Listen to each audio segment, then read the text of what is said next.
You didn't know anything? Okay, so you didn't know anything about him before. Okay.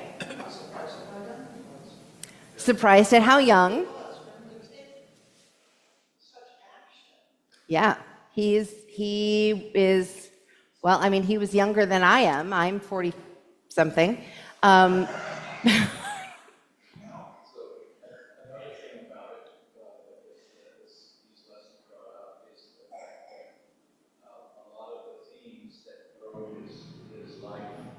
Consistent across from his seminary training through to his execution. It wasn't like he had a radical experience that changed him. It was more him gradually becoming more convinced of the things that he had basically decided to live for from the beginning. Right. It was not as you were saying. It was more gradual, and then it was consistent. I think I always had in my head that it was more of I don't know, that there was like a sudden shift. And obviously the war, and what he saw around him in the war was, made this all much more intense. But it didn't really change his thinking. It just, maybe gave him more of the feeling that he had to do something. Right. It gave him the feeling that he had to do something, but the way his theology evolved was still, I think he probably would have ended up there even maybe without the war. Yeah. Except that his family also was a strong influence on how he thought about other people. Yes. His sister was very involved with it. Yes, his sister was very involved. He had one or two brothers-in-law that were involved. I don't know if that was Dietrich influencing his family or his family influencing Dietrich, or similar to this, just a circle. So what other things stuck out for you? We have the evolution of his thinking, but it's still being consistent. His family, how young he was. The other thing I found very interesting was he was a man of privilege. Yes.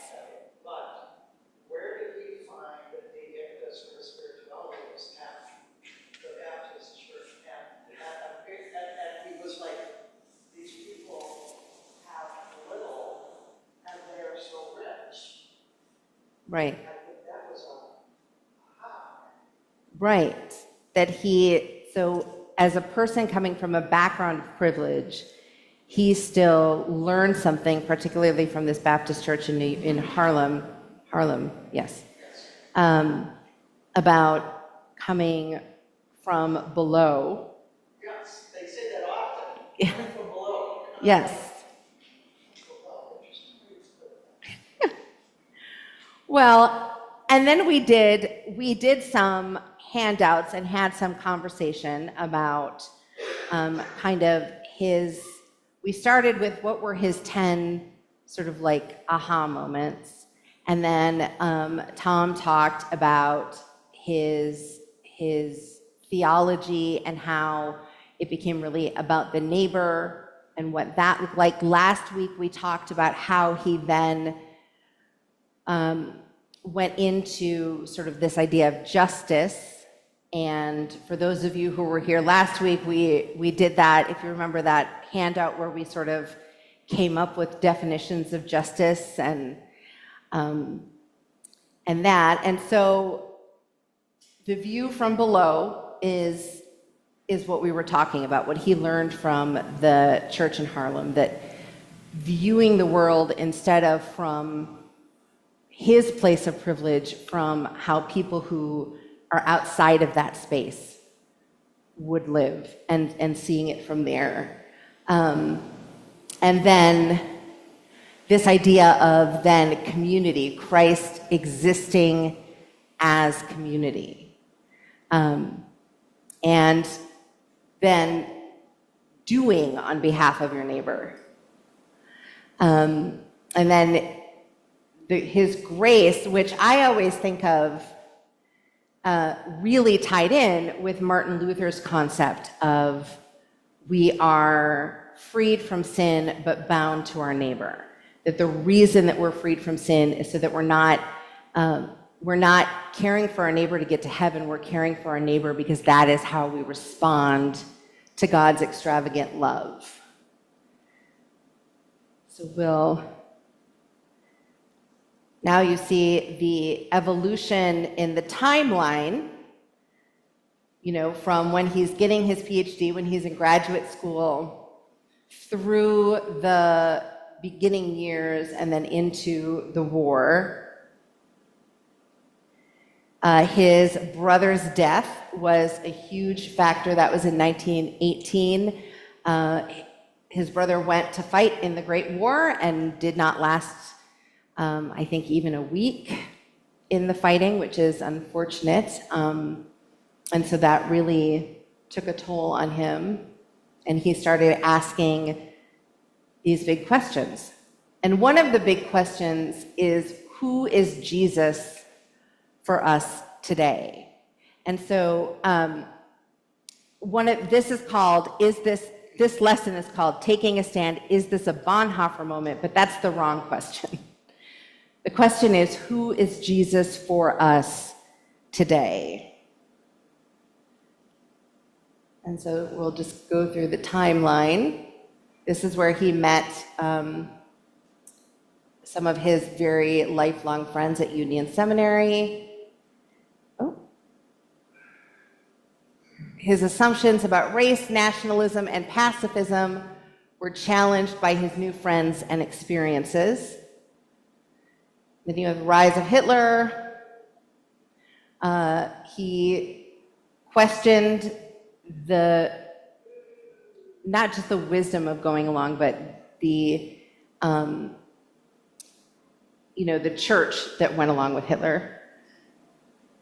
So that was another surprising thing, that the very week or whatever that Hitler was became the unquestioned dictator, he preached a sermon against it, and so it didn't take him long to develop his ideas about standing up to it.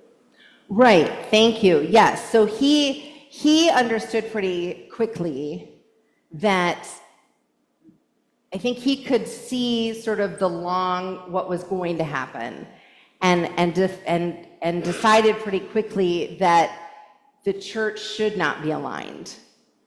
And then you have the dissenting church, and he made more friends who challenged him, made him think about what he was saying, what he was preaching, what his theology was. And the seminary at Finkenwald, which was sort of the dissenting seminary, he created this entire ethic of community and care around it. And this is where he started to talk about Christianity without the church, or Christianity without religion, that it was about coming together, and it was the word, and it was loving one another and existing as community more than the vestments that you wore or specific doctrine. And then you have Kristallnacht in 1938, which was sort of everything had been kind of, not subtle, but more under the radar. Kristallnacht was when everything came forward. That was the night of broken glass. And he realized that justice needed to be done, and he started preaching about that. And then Tom, how do you pronounce that? Abwehr. Okay. In 1940, the Holocaust and war continue. Joining the Abwehr to act on behalf of others, he felt was an act of responsibility.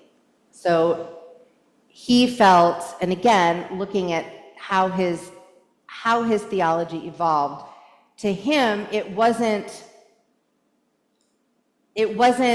separate from his faith. It was, he felt that in order to be truly living out his Christian faith, he had a responsibility to then act and speak out on behalf of the people who didn't have a voice, on behalf of the people who were being hurt by what was going on.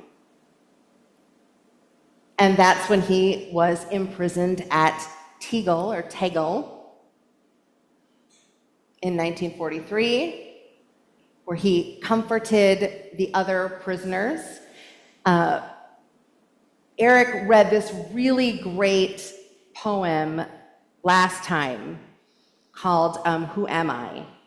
And where he sort of questions, he had this reputation of being like this comforter to the rest of the prisoners at the prison. You know, sort of, I imagine sort of like the chaplain, maybe, like the chaplain to the prisoners. But that is not at all how he saw himself. He still wrestled with his own big questions and his own faith.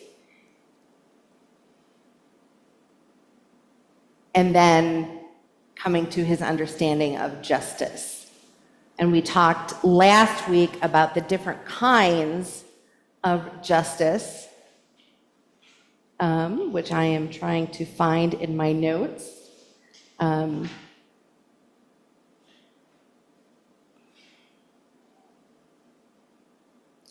that justice was Christ-centered. And so then we have this wonderful quote from Letters and Papers from prison. The ultimately responsible question is not how I extricate myself heroically from a situation, but how a coming generation is to go on living. What do you think of that question? What does that say to you?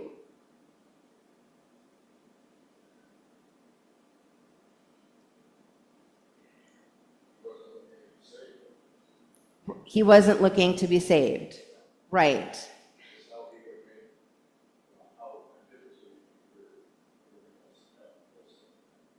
Right.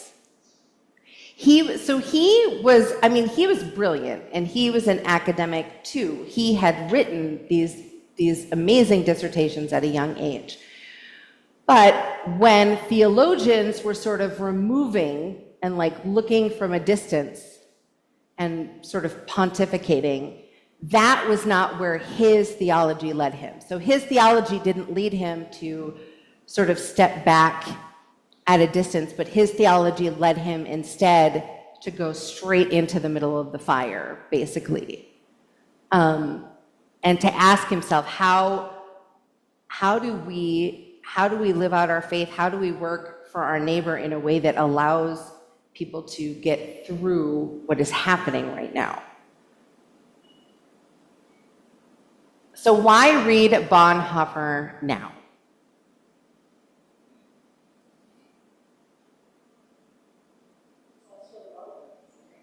Because it's still relevant? Okay.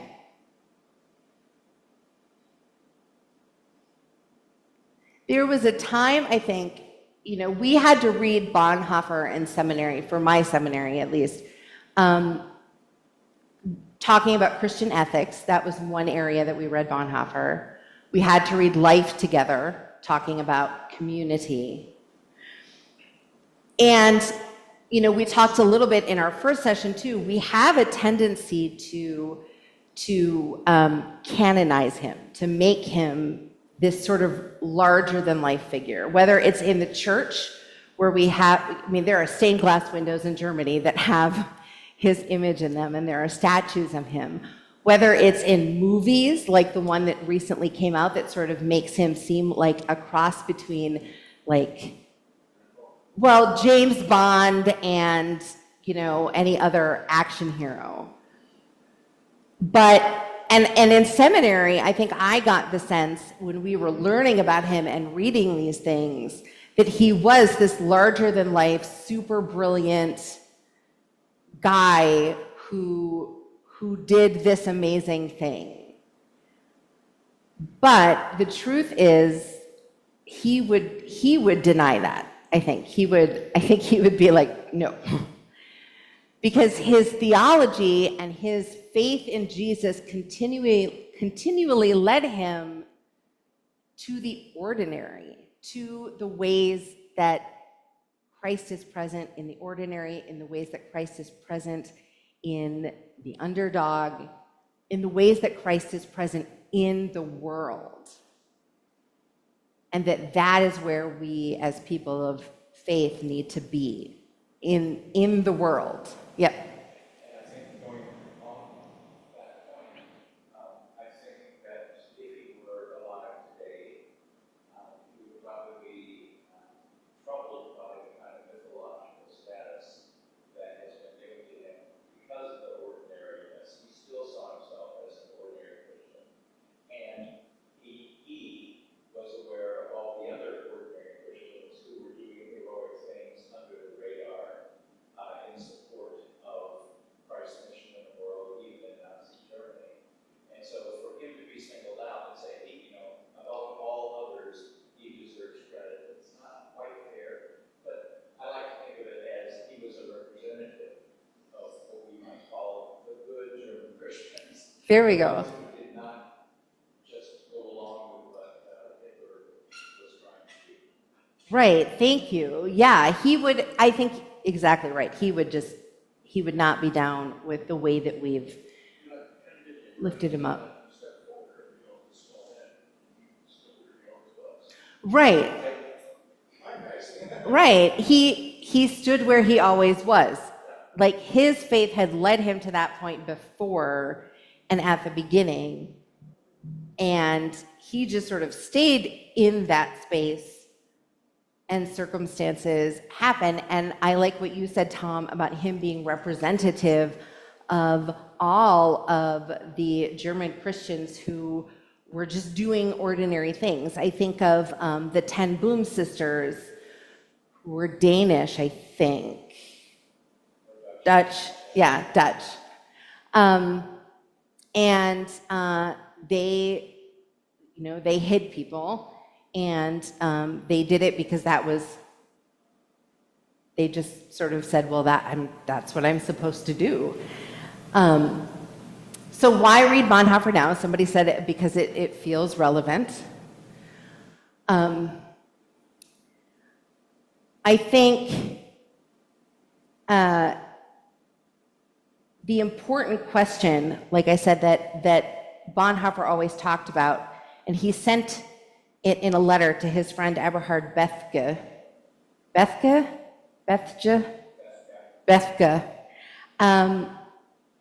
Who is Christ today? He said that Christians should conform themselves to Christ and turn toward a concrete ethic. We can and should speak not about what the good is, can be, or should be for each and every time, but about how Christ may take form among us today and here.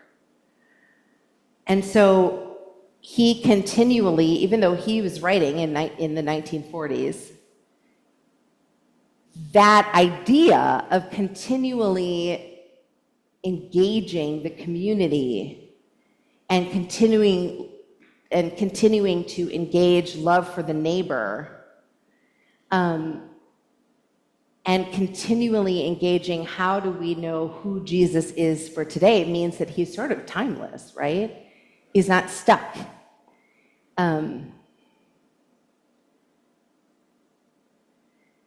He imagines a future and a theology for the coming generations.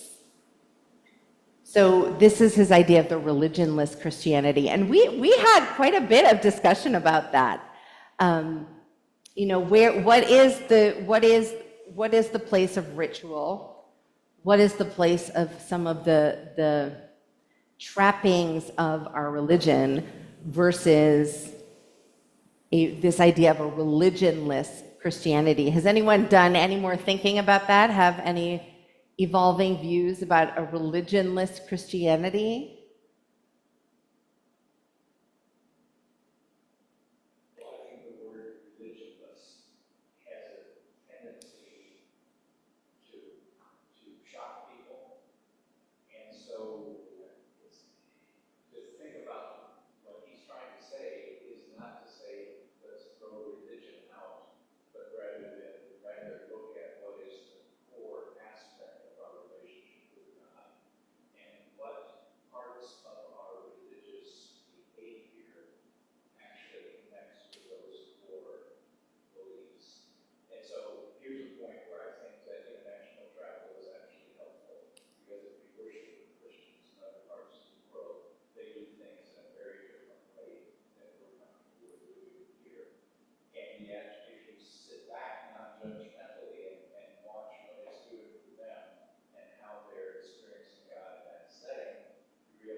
I agree with you, Tom. Tom is saying, for those who are watching us via Zoom, that idea of religionless is sort of, it doesn't quite make the translation to English because there are aspects of the religion that are important. And Tom talks about how if we do world travel and we see Christians worshiping in other places, we sort of can see and get at the essence of what Christian worship is. I think, Tom, to that point, I think of images that I saw right at the beginning of the Ukraine war, images that I saw of like priests having mass in like the bomb shelters. And this idea that, you know, they couldn't take all of the things that they would normally have surrounding them in an Orthodox Mass. So they had to take sort of the bare bones of what is their faith. And so the sacrament is sort of the bare bones. And being able to perform that or to share in that sacrament, even in a subway station that is serving as a bomb shelter. I also, that word religionless, I think, gets murky in English too, because what I think of is, you know that, I don't know how many of you have people in your lives who have ever told you that they were spiritual but not religious? Anybody? Okay, right? So when I hear religionless, I kind of feel like it's sort of saying that, but it's not. Because spiritual, not religious, sort of is this, like I sort of take what I like from different things. Whereas Bonhoeffer's is rooted in Jesus. You know, I think that the religionless word is very good because I think, I don't know what, but my idea is that he's saying that you can be a Christian. I think we even talked about that before. You could be a Christian without the religion. Because what he's saying is you have to just be a really loving, good person like Jesus. right, Jesus being the center of it. But again, So when you put that word religion in it, maybe that's a right. American thing, I don't know. It makes it sound harsher than it really should be. I don't know that it's necessarily American. The German church at the time would have been very strict in its rituals, in the vestments that they wore. Yes, thank you. Yes, a cultural religion. So the vestments they wore, the trappings that sort of looked like Jesus, and he's saying no, it needs to be Jesus. Now, this is where it can get a little uncomfortable or maybe too close, too on the nose. Bonhoeffer opposed Christian nationalism, which is the claims to absolute truth and power that define Christian nationalism. And what he's talking about is what the Germans were trying to do with the German church at that time was to sort of pump up this idea of the perfect German with this like religious underpinning. Would that be a fair? I would say what the Nazis were trying to do. Yes, okay, thank you. Yes, okay, thank you. That is a very good distinction. So what the Nazis were trying to do was to take this sort of strong man idea of Jesus and this strong man idea of like the perfect German and make that the standard. And that is what Bonhoeffer is rejecting. And that is, I think, what now people are rejecting today. this sort of marriage of nation, like that to be a good American is to be a good Christian, and to be a good Christian is to be a good American sort of marriage. Am I explaining it? So I have another comment about the timing here, Mm-hmm. because this was really important to the Nazis right at the very beginning, because that was 1933 was a period of moral ambiguity. There were a lot of German Christians kind of on both sides of this political issue, and they thought they were right, and they thought they were doing what God wanted them to be doing. And so it became important for the Nazis to build their case for why they should be the controlling power in Germany, to align, to make sure that the church was on their side, that the state church of Germany had to be on the side of the Nazis because it gave them moral legitimacy. Later on, as you get closer to the war itself, and the American War, the Nazis showed very little interest in religion, but it was at that crucial beginning when they wanted the support of Christianity to further their own political aims. That was so 1933 was the crucial year of Germany, when the ambiguity was so strong that good people could wind up on both sides. And then if you went the wrong direction, once the Nazis had not only the political authority but the military and police state behind them, then resistance was much more difficult. So 33 was the year that the Germans could stop this. Right, yes, thank you. So 1933 being the year that the Germans could have stopped this, because the Nazis needed the legitimacy that came from the German church. And I think Bonhoeffer caught that quick. I think part of Bonhoeffer's resistance was like this, you sort of calling out the lie, and calling out the fact that the Nazi leadership was not actually seeking to be closer to Jesus, and was not actually seeking to really be aligned with the religious values. They were seeking this legitimacy, proven by the fact that, right, once they got into the war, they sort of abandoned trying to get them on their sides. What is the definition of Christian nationalism? Christian nationalism is an ethno-cultural ideology that uses Christian symbolism to create a permission structure for the acquisition of political power and social control.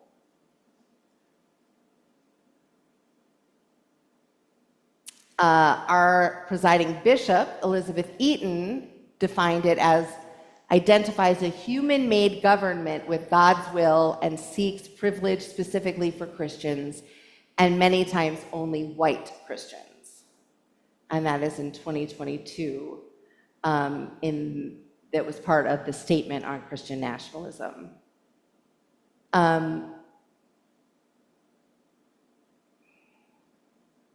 So I want to be clear.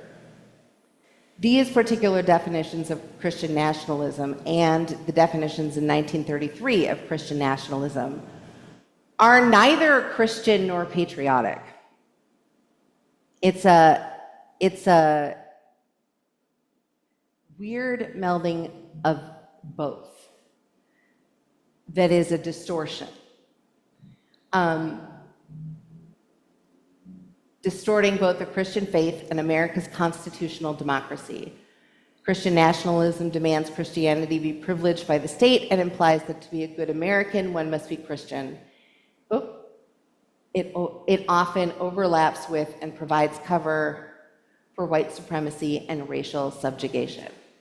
This is uncomfortable stuff to be talking about. Can we go back just to that last slide? Sure. Deb just whispered in my ear about the connection with Muslim nationalism, because we're very familiar with what's going on in Niger and in Africa. One of the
I think that's a really great point. Thank you, Tom.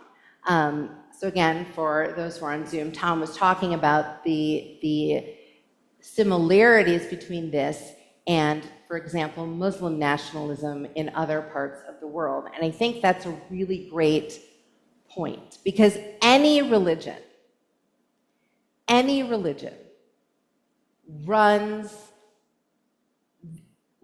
walks on that edge when it gets too close to being married with any sort of government. You know, Muslim nationalism we're familiar with because we've seen that in many different places.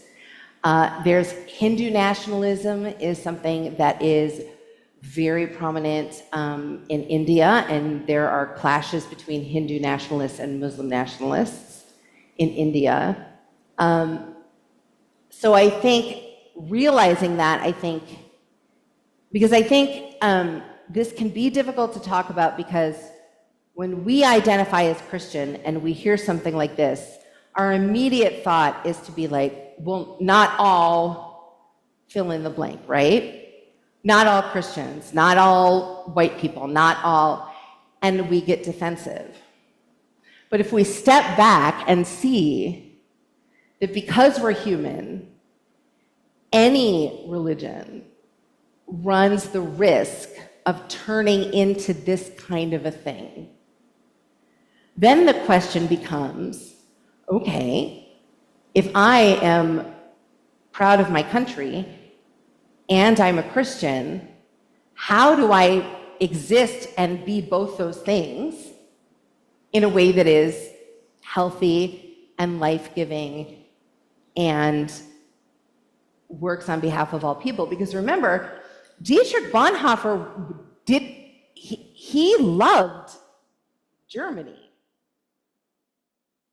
He loved his country. He did not love what the Nazis were turning his country into.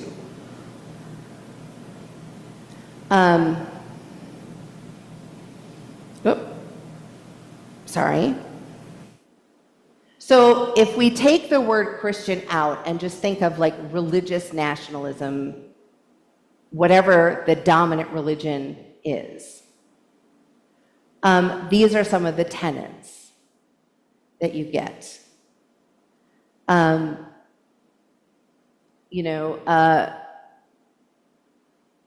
idea that if a country moves away from its dominant religion, it will somehow fall apart.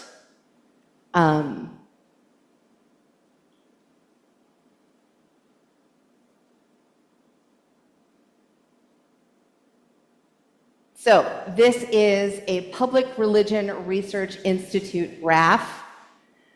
As you can see, and I don't have the stats here on like how many were studied or anything like that.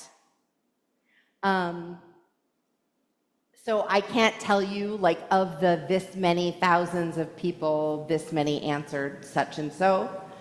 But whatever their representative sample was, and this is from 2023, this is sort of how it ended up evening out. So about 10% people who are way into this philosophy, about 19%, if you can see that, sympathizers, about 39%, so most people are in this area of skeptics, like don't really think it's a thing. And then 29% rejecting it, and then a small sampling of people who just didn't answer or and so the survey also examines how Christian nationalist views intersect with white identity, support of patriarchy, and the influence that Christian nationalism has within our two primary political parties.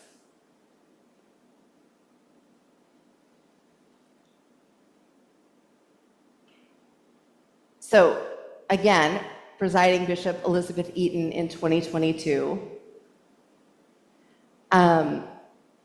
Lutherans teach that government should be held accountable to God, but never dictated as God's will. We must remain committed to strengthening the public space as a just place for all who seek peaceful governments, regardless of religion or worldview, and we will defend the full participation of all in our religiously diverse society. And this is the statement from Christians Against Christian Nationalism.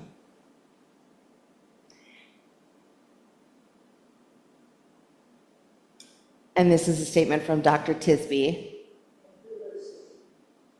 He is, I am trying to see, I am honestly not sure exactly who he is other than,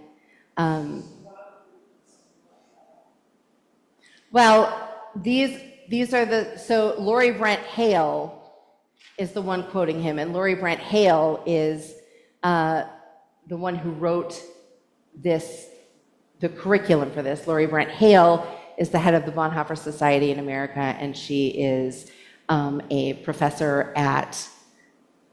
she's not at Luther. She is a professor of religion.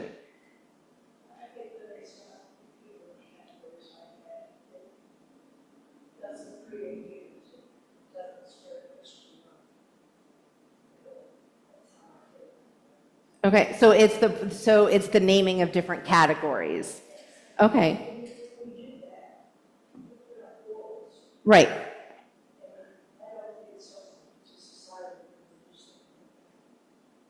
Okay, so in setting aside or naming different categories, people put up walls, which, right, people's defenses do tend to get up when we talk about this.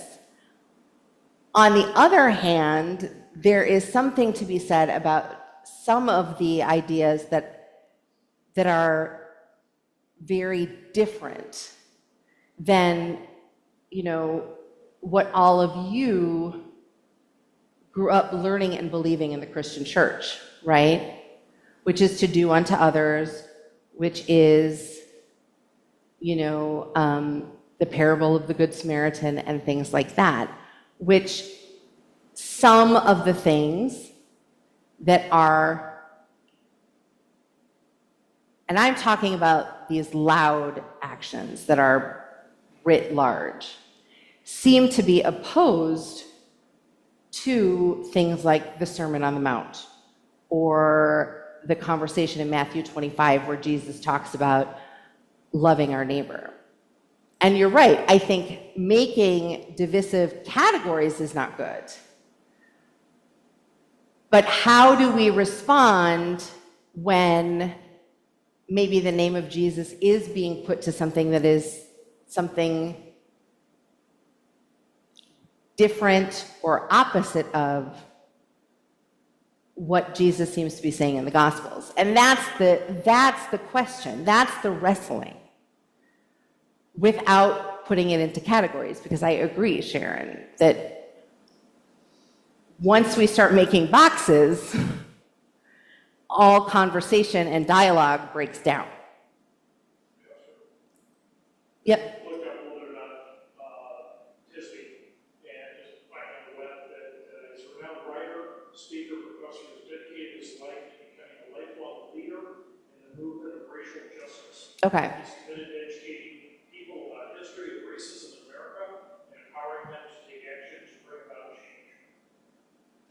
Okay, so his work, so Dr. Jamar Tisby's work is in the area of racial justice and history and that area. Okay.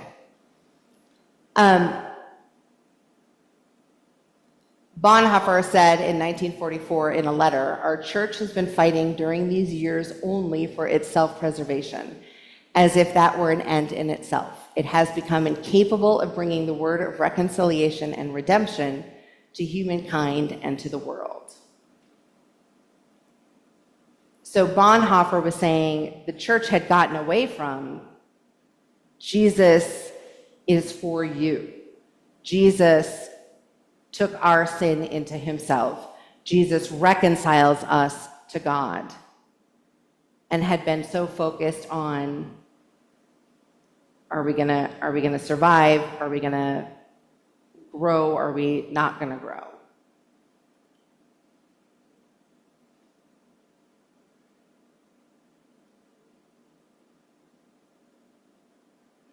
And so then now we're getting back to some of the places that were very important to Bonhoeffer. This is 1930.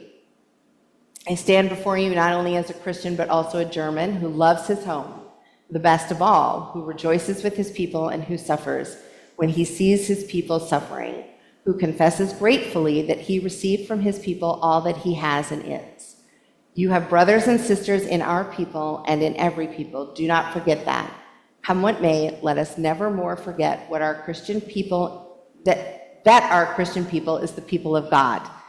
That if we are in accord, no nationalism, no hate of races or classes can execute its designs, and then the world will have its peace forever and ever.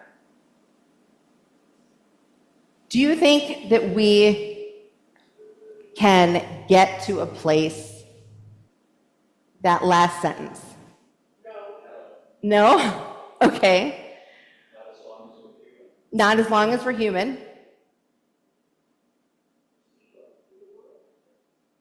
Right. Right. So the quick answer is right, no, because we're sinners and we're human. I wonder if we could ever get closer than we are now.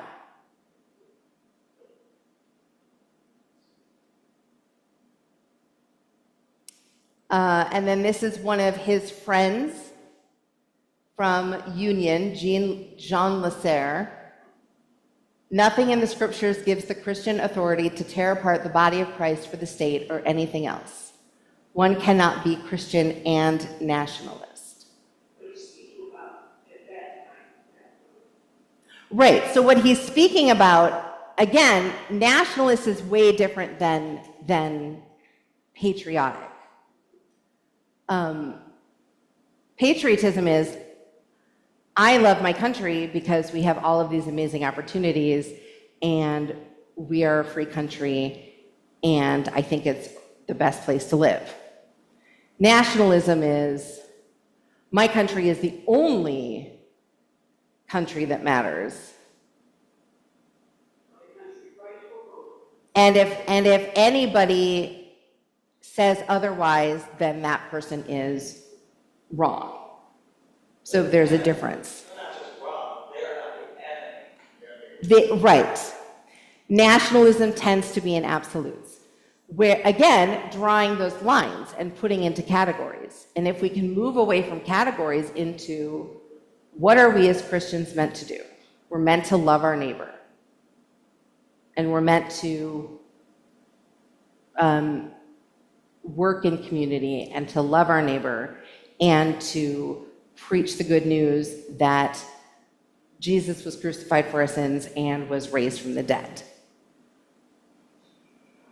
I go back to my pastor who confirmed me, or you could go like this. And the first thing is our relationship with God.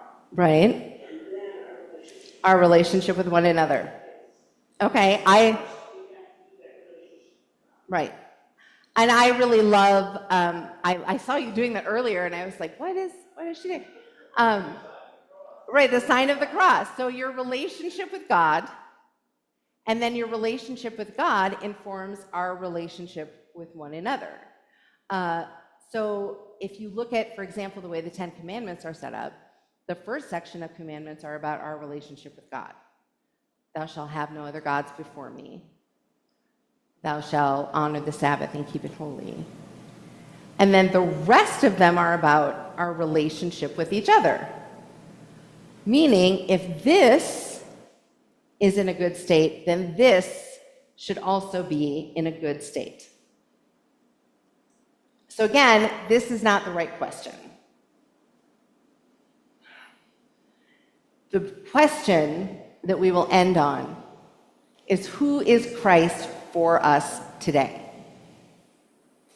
And so we have like 4 minutes. Who is Christ for us today?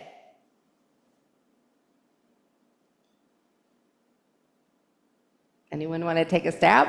I'm not sure that there are wrong answers.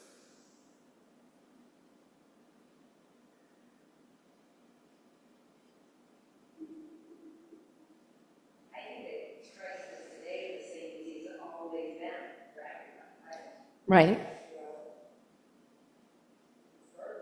Same as the old, same, 1944, year 3000, it's always the same. Right? He's one who sits down to share with everybody. Right? He's the one who sits down. Thieves, tax collectors, princes, he did it all. Yeah. He had some very memorable dinner parties with Pharisees and Sadducees, and But it's also part of the Trinity, which created everything. right? So it's the total awesomeness of what we can't even imagine. They were worship. Right. So the total Trinity, the total awesomeness of creation, the one who sits down with everybody. I think of this very similarly to the question, who is my neighbor? If we remember the story of the Good Samaritan, you know, the man comes to Jesus, or the lawyers come to Jesus, like, you know, what is the most important thing? Jesus says, what does it say? Love the Lord your God with all your heart and soul and all your mind, and love your neighbor as yourself. And then they go, well, but who is my neighbor? And then that's the question. Who is our neighbor? Our neighbor is our neighbor. Because each of us and every one of us is made in the image of God. So I think that is a better question. And then it gets back to our first point. So thoughts before we end. I know I'm not as good of a professor as either Tom or Eric. I preach better than I teach. I don't think we can change the world as a whole. We can get within our communities, and I think that we live in communities. It's great outwards. I think that this is the way that we. That's how you change the world. Well, this, I mean, we can, as a group, we can go and change a little bit. Right. Overwhelming. Right. And exhausting. But each of us try to do our communities to be better people. And to our community, then maybe things will be better. Sharon, I think Dietrich Bonhoeffer would agree with you 100%. It's about exactly what you said. If you serve your community, little acts of love, right? They ripple out. But no, however many of us are in this room, cannot change all the world's ills. Plus, we weren't called to do that. But when we love our neighbor, and then our neighbor loves their neighbor, what is that song from the 60s? It only takes a spark, right, to go. Help me out here. To fire going. Okay. Here we go. Like, I don't know. All right. What? Now you're going to have that song in your head? Sorry. Well, I have really enjoyed journeying through Bonhoeffer's theology and life with all of you and asking difficult questions and hearing all of your wisdom. Hopefully this has been somewhat enlightening. As I said before, there's a very good documentary on, it's on Prime Video, And if you have Prime, it's free. And that one, it came out in 2003, and I think it's just called Dietrich Bonhoeffer. And then there was a dramatization of his life that came out earlier or later last year that is called Bonhoeffer Assassin, Spy, Pastor. I don't know which order those go in. Has anybody seen that movie? Okay. Right. It has not been, unfortunately, that particular dramatization was not particularly endorsed by, for example, Bonhoeffer's remaining family members, and the Bonhoeffer Society in general did not like the final cut of the film that made it into theaters because they felt that they overemphasized his sort of dissident actions and did not emphasize enough this theology that drove him. Because his actual involvement in Valkyrie was like, I don't know if it's known how much he actually knew about what he just said. He had ecumenical contacts because he did ecumenical work, and he just introduced his ecumenical contacts to other people. And I think that was the extent of it. I'm not sure he knew what all was being talked about. And he had already been imprisoned for basically his preaching and teaching when the charges from Valkyrie were added to him.